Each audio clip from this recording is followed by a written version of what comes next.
নমস্কার বন্ধুরা, আমি সংঘমিত্রা। আজকে চলে গেছিলাম দ্য গ্রাফ ক্লাবে। দ্য গ্রাফ ক্লাবের মেন ব্রাঞ্চটা কিন্তু হলো গোল পার্কে, আর এর অনেক ছোট ছোট কিন্তু আউটলেট আছে। এরকমই একটা আউটলেট নেতাজি নগরে আছে, টলিগঞ্জ নেতাজি নগরে।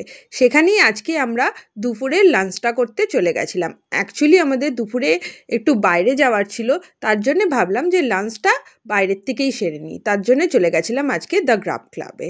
এই আউটলেটটা কিন্তু বেশ ছোট, মানে এখানে হার্ডলি 20-30 জনের মতন বসার সিটিং এরিয়া আছে, কিন্তু গ্রাফ ক্লাবের খাবারের কোনো তুলনা হবে না। সেটা আপনি মেন ব্রাঞ্চেই বলুন বা যে কোনো আউটলেটে। আপনাদের আমি হাইলি রেকমেন্ড করব যে কোনো গ্রাফ ক্লাবের আপনি কোনো আউটলেটে বা মেন ব্রাঞ্চে গিয়ে আপনারা একবার খেয়ে দেখবেন। যেরকম পকেট ফ্রেন্ডলি সেরকম খাবার টেস্টি। তার মধ্যে বলে দিই, আপনাদের যদি আমার চ্যানেলটা ভালো লাগে প্লিজ আমার চ্যানেলটাকে সাবস্ক্রাইব করবেন, লাইক করবেন আর শেয়ার করবেন। আপনারা সাবস্ক্রাইব, লাইক আর শেয়ার করলে আমার কিন্তু ভিডিও দেওয়ার উৎসাহটা অনেক বেড়ে যায়।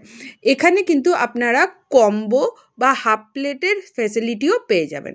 প্রথমে আমি আমার গোপালের জন্যে বাইরের থেকে একটা মিষ্টি কিনে এনেছিলাম। তারপরে আমরা অর্ডার দিয়ে দিয়েছিলাম আমাদের খাবার। এখানে আমরা অর্ডার দিয়েছিলাম 1 প্লেট গ্রাফ club special chef special rice আর একটা হাফ প্লেট আপনাদের চিকেন ফ্রাইড রাইস, আর তার সাথে হট গার্লিক চিকেন। এখানের কোয়ান্টিটিটা দেখুন, হট গার্লিক চিকেনটা 4 পিস দেয় হাফ প্লেটে, আর এটা হলো full plate chef special rice, mixed rice. এই রাইসটার মধ্যে chicken, prawn, mushroom, baby corn, egg সব রকমের জিনিস দেওয়া ছিল। তার সাথে 2টো প্রন পাঁপড় আর একটা এগ পোস্ট ছিল। রাইসের কোয়ান্টিটিটা দেখেছেন? আমাদের 3 জনের খেয়েও বেশি। 1.5 প্লেট নিয়ে আমরা 3 জনে ফুল পেট খাবার খেতে পেরেছি। আর এখানে কিন্তু রাইসের কোয়ালিটিটাও ভালো, কোয়ান্টিটিটাও ভালো। এর সাথে আমরা যেটা নিয়েছিলাম আপনাদের বললাম যে হট গার্লিক চিকেন। এই কম্বিনেশনটা খেতে কিন্তু খুব ভালো লাগছিল। এখানে যে গ্রাফ ক্লাব স্পেশাল যে জিনিসগুলো ডিশগুলো আছে ওগুলো আপনারা অবশ্যই ট্রাই করবেন, সেগুলো কিন্তু অত্যন্ত টেস্টি খেতে। এবার চলুন দেখে নিই এখানে চিকেনের সফটনেসটা কীরকম আর টেস্টটা কীরকম।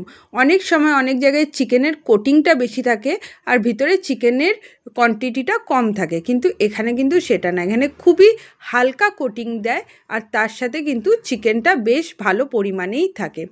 আর আপনাদের আরেকটা জিনিস বলে দিই, আপনারা এখানে যে ল্যাম্পটা আছে সেটা ট্রাই করবেন। আমি এইবার ট্রাই করিনি, কিন্তু আগেরবার ট্রাই করেছিলাম, সেটা খেতেও কিন্তু আমার অপূর্ব লেগেছিলো। এই দেখুন চিকেনের পিসটা কিন্তু বেশ স্ট্যান্ডার্ড। আর এই দেখুন আমি দেখাচ্ছি mushroom, chicken, red bell pepper, yellow bell pepper সব ছিল এই রাইসটার মধ্যে।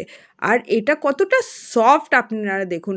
আমি কিন্তু কাঁটা চামচ দিয়ে ধরিও নি, শুধু একটা চামচ দিয়ে একবার চাপ দিতেই কিন্তু মাংসটা খুব ভালোভাবে কেটে গেল।